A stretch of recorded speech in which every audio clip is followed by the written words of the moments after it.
गांधी सत्य का प्रयोग करते थे, हमारा टेलीविज़न, हमारा अखबार आजकल झूठ के साथ प्रयोग करता है। वो जो रात को एंकर आते हैं और आपको नेशनलिज्म का आधा पाठ पढ़ाते हैं, उनकी निगाह से मत देखिए।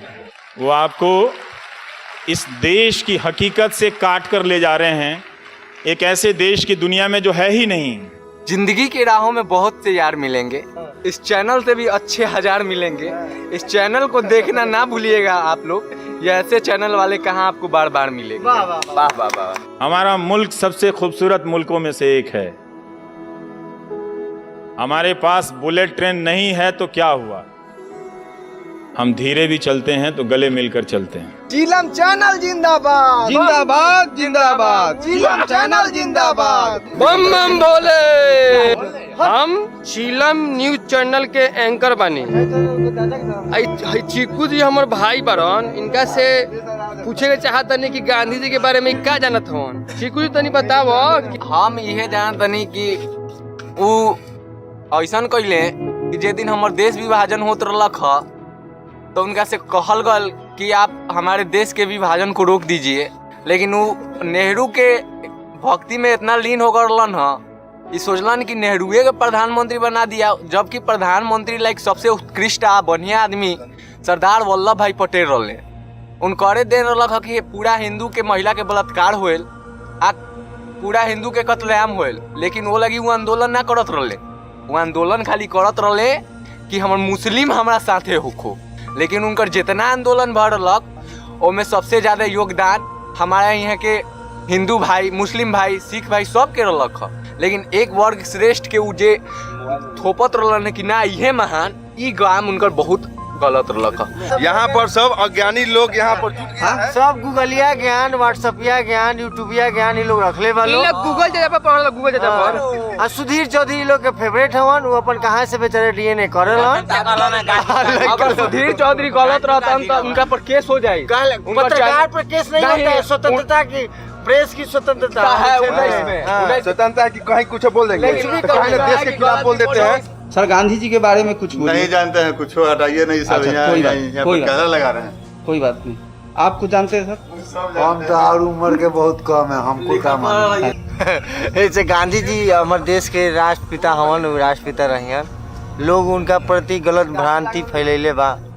अगर वो गलत हतन तो आज देश दुनिया में 150 कंट्री उनका के अपना गुरु ने माने। हम क्या बोलेंगे तो प्रशासन हमारा घरे छाप देगा। समझे कि ना, क्या हम बोले नहीं बोले तो नहीं, ऐसा नहीं है, प्रशासन छपने वाला नहीं है। नहीं तो देश में जो क्या किए हैं, ये बच्चा लोग जानता है जो क्या किए ना किए। गांधी जी के योगदान रख जौन कहत नहीं, 2 अक्टूबर 1869 में जन्म लेलन, अफ्रीका से गइलन, काम इनकर रख 1900 कुछ में भारत आल बड़े। ई बात रहुओ जानत नहीं, बढ़िया से जानत। 1914 में भारत हिलन, फिर 47 में देश आजाद हो गया। 1857 से युद्ध चालू होल बा, सिपाही विद्रोह, मोपला विद्रोह, कौन विद्रोह तो बताइए। और लोग का मन कर खाली उहे एगो महान रहलन है तो सिपाही लक्ष्मीबाई ने रहली। सिपाही विद्रोह से लक्ष्मीबाई के शहादत से देश आजाद हो जाइतो।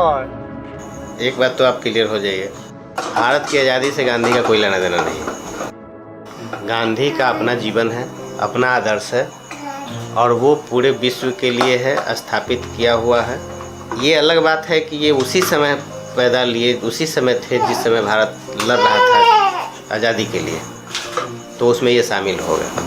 और गांधी के कारण देश आज़ाद हुआ है ऐसा हम भी नहीं मानते, इसलिए कि जब भारत आज़ाद हुआ था उस समय पूरे विश्व, द्वितीय विश्व युद्ध समाप्त हुआ था और अंग्रेज़ों की स्थिति ऐसी बन गई थी, पूरा डिटेल बताने में बहुत लंबा लगेगा, लेकिन आप ये समझिए कि उन अंग्रेज़ों की स्थिति ये बन गई थी कि वो अब भारत पर शासन करने के योग्य नहीं रहे। बेइज्जत हो के न यहाँ से निकाला जाए, इस डर से खुद उसने घोषणा किया कि जून 48 के पहले हम भारत को छोड़ के चले जाएंगे। जून 48 का टाइम दिया और अगस्त 47 में भाग गया यहाँ से। तो गांधी नहीं रहते तब भी वो आज़ाद होता, थे तभी आज़ाद हुआ। गांधी का आज़ादी से बहुत ज़्यादा लेना देना नहीं है, लेकिन जब तक धरती रहेगी तब तक गांधी जी जो दे के गए इस बीच में, वो पूरे मानवता को काम आते रहेगा हजारों हजार लाखों वर्षों तक। इस योगदान से कोई बुद्धिजीवी नकार नहीं सकता है और नकारने वाला बुद्धिजीवी नहीं हो सकता। शस्त्राणि नैनं दहति पावकः विजयनं वेदयन्त्यापो न शोषयति मारुतः जातस्य हि ध्रुवो मृत्युः ध्रुवं जन्ममृतस्य च तस्मात् परिहार्येते त्वं शोषितुमर्हसि। गांधी जी के जाना ला गांधी जी के चाखा चलाता है। गांधी जी के गांधी जी बारे का जन्म 2 अक्टूबर को हुआ था। वे सत्य अहिंसा के पुजारी थे। आपको काहे नहीं मालूम है गांधी जी के बारे में? हम अनपढ़ हैं इसलिए। गांधी जी बेकार आदमी रहलन ह। गांधी सब जान रखेलन हो गांधी जी। हाँ। जितना बुढ़वा गांव में होखलन सब नाम कमाए वाला है। और सिंह गांधी जी रहलन ह। भगत सिंह लड़लन के गांधी जी के नाम हो गए। ये लीजिए हमारी तरफ से भेंट लीजिए। भगत सिंह, सुखदेव, राजगुरु, आप चाहते तो उन्हें बचा सकते थे, लेकिन आपने उन्हें बचाया नहीं। मैं भगत सिंह की बहादुरी और कुर्बानी को प्रणाम करता हूँ। उनकी देशभक्ति की भावना का भी आदर करता हूँ, लेकिन मैं हिंसा का समर्थन नहीं करता। इसीलिए मैं उनकी फांसी के पक्ष में भी नहीं था। मैंने उन्हें बचाने की पूरी कोशिश की। क्यों यकीन करे आपका? इतिहास आपसे ये सवाल हमेशा करेगा। बुद्धू जन उनको एगो सराहनीय काम बता दी जन कइले होखत। भगत सिंह के फांसी रोकवा सकत रहन कि नहीं रोकवा सकत? काहे रोकवाए? उग्र दल के नेता रहलन भगत सिंह। वाह, अब हमर उग्र दल तो उहे हम उनका कहनी कि हुरियत नेता रहलन। हुरियत नहीं रहलन तो हम गलत का कहनी ह? गांधी अगर भगत के फांसी रोकैथन तो फिर इरविन समझौता नहीं होइत। जिस समय भगत सिंह फांसी पर चढ़ रहे थे उस समय का इतिहास आप देखिए, गांधी से 4 गुना ज्यादा लोकप्रिय भगत सिंह थे। भगत सिंह एक इशारा कर देते, अगर एक लाइन लिख देते कि माफ किया जाए तो माफी मिल जाती हो। और अंग्रेज चाहता था, अंग्रेज की हार्दिक तमन्ना थी कि ये माफी मांगे, हम इसको छोड़ दें, क्योंकि जानता था कि इसको अगर फांसी पर लगाएंगे तो भारत ब्रिटिश गवर्नमेंट के लिए घातक साबित होगा। तो वो अंतिम तक प्रयास किया कि ये माफ़ी मांगे और हम इसको माफ़ करें। पिताजी उनके प्रयास किए, पिताजी को भगत सिंह ने रोका कि अगर ऐसा आप करते हैं तो मेरे साथ नहीं देश के साथ गद्दारी होगी, क्योंकि जब हम माफ़ी मांग लेंगे तो हमको हीरो कौन मानेगा। और हम तो गैवे किए हैं इसीलिए कि वहाँ खड़ा होकर अदालत में जब बोलेंगे तो पूरी दुनिया सुनेगी हमारी बात को, और जब पूरी दुनिया सुनेगी तो हमारे देश के स्वतंत्रता में सहायक होगा, जागरूकता आएगी। तो यही सोच के वो बम फेंके थे और वहाँ गए थे, स्वयं गिरफ्तार हुए थे, भागे भी नहीं थे। तो अगर माफ़ी मांग लेते वो खुद, या गांधी जी अगर माफ़ी मांग देते तो भगत सिंह को आज कोई नहीं पूजने वाला होता, नाम तक नहीं जानता कोई भगत सिंह, अगर माफ़ी मांग लिए होते और अगर मिल गई होती तो।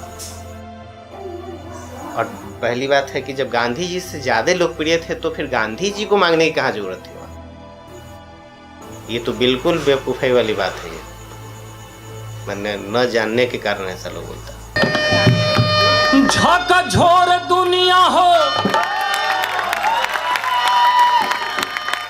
झकझोर दुनिया, जनता के आवे पलटनिया, हिले ले झकझोर दुनिया, जनता के आवे पलटनिया, हिले ले झकझोर दुनिया, झकझोर दुनिया हो, झकझोर दुनिया, जनता के आवे पलटनिया, हिले ले झकझोर दुनिया, जनता के आवे पलटनिया, हिले ले झकझोर दुनिया।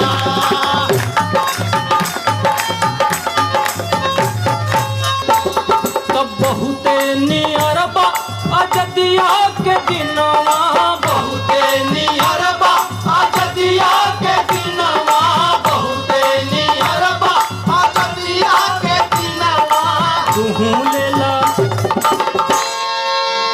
तुहू लेला तिरवा कमनवा, हिले ले झकझोर दुनिया, तुहू लेला तिरवा कमनवा, हिले ले झकझोर दुनिया, जनता के आवे पलटनिया, हिले ले झकझोर दुनिया, जनता के आवे पलटनिया, हिले ले झकझोर दुनिया, झकझोर दुनिया हो, झकझोर दुनिया। हर काम के दूरगामी परिणाम आवला।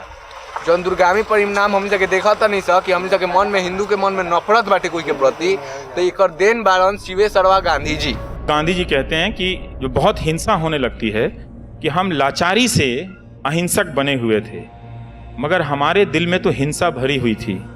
अब जब अंग्रेज यहाँ से हट रहे हैं तो हम उस हिंसा को आपस में लड़कर खर्च कर रहे हैं। हम आज भी उस हिंसा को आपस में लड़कर खर्च कर रहे हैं।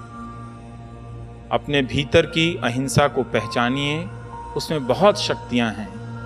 ये वो शक्तियां हैं जो इस मुल्क में बेपनाह मोहब्बत भर देंगी। तो गांधी जी के अहिंसा का अर्थ गलत लगाया, जैसे नेहरू जी ने गलत अर्थ लगा लिया।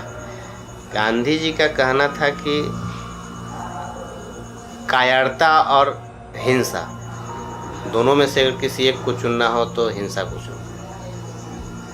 अहिंसा का मतलब कायरता नहीं।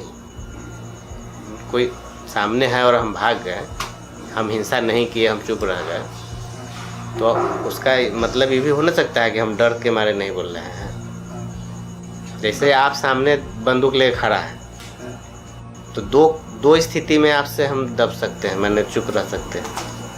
एक, जब डर गए आपसे कि बोलेंगे तो गोली लग जाएगा, ये कायरता हो। और दूसरा कि हमारी प्रवृत्ति संस्कार है अहिंसा का, इसलिए हम चुप है। आप गोली मारिएगा तब भी हम कोई बात नहीं करेंगे, लेकिन डर के भागेंगे नहीं। तो गांधी जी का स्पष्ट कहना था कि अगर एक साथ दोनों आ जाए, कायरता और हिंसा, तो हिंसा को चुनो। आज़ादी के बाद नेहरू ने गलत गांधी जी के अहिंसा का व्याख्या किया। सैनिक रूप से मजबूत नहीं हुए, लापरवाह हो गए, चाइना पर विश्वास किए। तो जब सैनिक साजो सामान से जब भारत सुसज्जित नहीं था, इस स्थिति में जब चाइना का वार हुआ तो इंडिया हारा। लेकिन उस हार के बाद जब इंडिया संभला, 62 में हारा और 65 के युद्ध में पाकिस्तान और अमेरिका दोनों को परास्त किया। पाकिस्तान को परास्त किया 3 साल के बाद, फिर 71 में युद्ध हुआ, फिर पाकिस्तान को परास्त किया। और दोनों युद्ध में अमेरिका साथ में था पाकिस्तान, मतलब अमेरिका भी परास्त हुआ।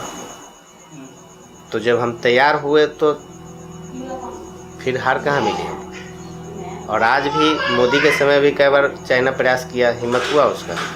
नहीं हुआ, क्योंकि हम तैयार हैं। और अहिंसा के नाम पर हम सो गए थे, इसलिए चीन से पहला युद्ध हम हारे थे।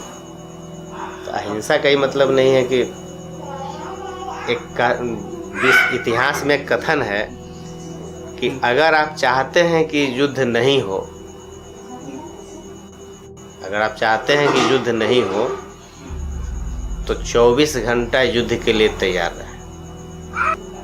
और ये हर जगह लागू होता है, आपके पर्सनल लाइफ पर भी लागू होता है।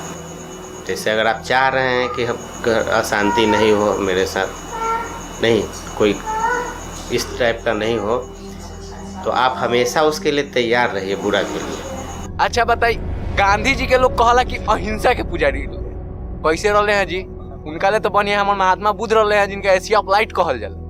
लेकिन हमनी सके महात्मा बुद्ध के पूजा छोड़ के महात्मा गांधी के झूठा गुणगान करत नहीं। अगर महात्मा गांधी राष्ट्रपिता रहे तो हमरा ई समझ में नहीं आवे कि भारत के राष्ट्रमाता के रहलक। भारत के राष्ट्रमाता तो भारत माता भइली। तब बताई यही से कैसन कैसन चीज थोप देलक लोग हमनी सबके ऊपर, आ उनका प्रति हमरा एक ठोप सहानुभूति नहीं है। जब तू अलग कैल, बंटवारा जब देश के कैल तू, तो पूरा पाकिस्तान जब बनैल तो पूरा मुस्लिम के पाकिस्तान में भेजो, हिंदू राष्ट्र घोषित करे के पूरा तू 50 साल के बाद के खौड़ मार करत रह। आवे वाला जो अभी समय बा 20 साल और 30 साल बाद और का हो तोर देश में गृह युद्ध हर जगह शुरू हो जाई। असम में शुरू बा, बंगाल में शुरू बा, ठीक बा, कहीं कहीं शुरू बा, केरला में शुरू बा, कर्नाटका में शुरू बा, उसे बिहार में भी शुरू हुई आवे वाला समय। ये सब मतलब पूरा देश के खराब गांधी जी कर देलन। और का आप देखेंगे कि गांधी अंतिम तक प्रयोग कर रहे हैं, वो हारते हैं। वो अपनी अहिंसा, जब भारत आज़ाद होता है तो जिस अहिंसा को लेकर वो 30 साल तक प्रयोग करते हैं वो बिखर जाती है। एक किताब है सुधीर चंद्र की, गांधी एक असंभव संभावना। आप पढ़िएगा, गांधी आखिरी वक्त में फिर अकेले खुद को जुटाते हैं। वो चाहते थे 125 साल जीना, लेकिन बाद में उनके जीने की इच्छा समाप्त होने लगती है और वो नोआखली चल देते हैं। तो जैसे आज ट्रोल होता है, वैसे ही तब होता था कि बापू आप पहले बिहार क्यों नहीं जाते हैं, बापू आप कलकत्ता में क्यों नहीं रुकते, आप हिंदुओं के यहाँ क्यों नहीं रुकते, आप मुसलमानों के यहाँ क्यों नहीं रुकते। तो दोनों तरफ के जो सांप्रदायिक लोग थे वो गांधी जी का ट्रोल करते हैं। लेकिन गांधी क्या करते हैं उस ट्रोल के बाद? कई बार हम लोग ट्रोल से डर जाते हैं, तो मैं बताना चाहता हूँ कि गांधी क्या करते हैं। गांधी उस वक्त एक बात बताते हैं कि हिंदू मुसलमान दोनों हैवान बने हुए हैं, क्या इसमें से निकलने का कोई रास्ता नहीं है? रास्ता तो है, दोनों में से एक जानवर ना बने। हम राम को भगवान मानते हैं ना जी, हाँ। कृष्ण को भगवान मानते हैं ना, लेकिन राम को भी अहिंसा पर विश्वास नहीं था। अगर रहता तो तीर धनुष से रावण की हत्या करने नहीं जाते। कृष्ण को भी अहिंसा पर विश्वास नहीं था, नहीं तो सुदर्शन चक्र नहीं चलाते और महाभारत 18 दिन का नहीं होता। पूरे धरती पर एक भी एग्जाम्पल नहीं है जो नॉन वायलेंस को मान करके पॉलिटिकल, जैसे बुद्ध और महावीर माने अपने भारत में, लेकिन वो सिर्फ सोशली, वो पॉलिटिकली नहीं उसका यूज किए। पूरे धरती पर, वर्ल्ड की बात कर रहे हैं, इंडिया की बात हम नहीं कर रहा, पूरे धरती पर गांधी पहला इकलौता पर्सनालिटी पैदा हुआ जिसने ये विश्वास किया कि अहिंसा के बल पर देश की आज़ादी हो सकती है और हम युद्ध लड़ सकते हैं, बिना हथियार के युद्ध लड़ सकते हैं। इसके पहले इस धरती पर कोई एग्जाम्पल नहीं है। नाथूराम कोर्ट मार के उनको बहुत अच्छा काम किया, उनको आजाद करवा दिया।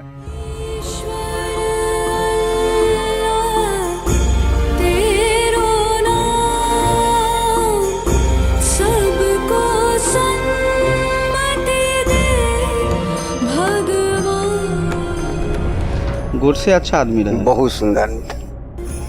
अच्छा तो बाकी लोग मंदिर बना हुआ था, तू मंदिर लगा लो भगवान के बदला गोडसे के पूजा। राम जी खिसिया जाएंगे ना।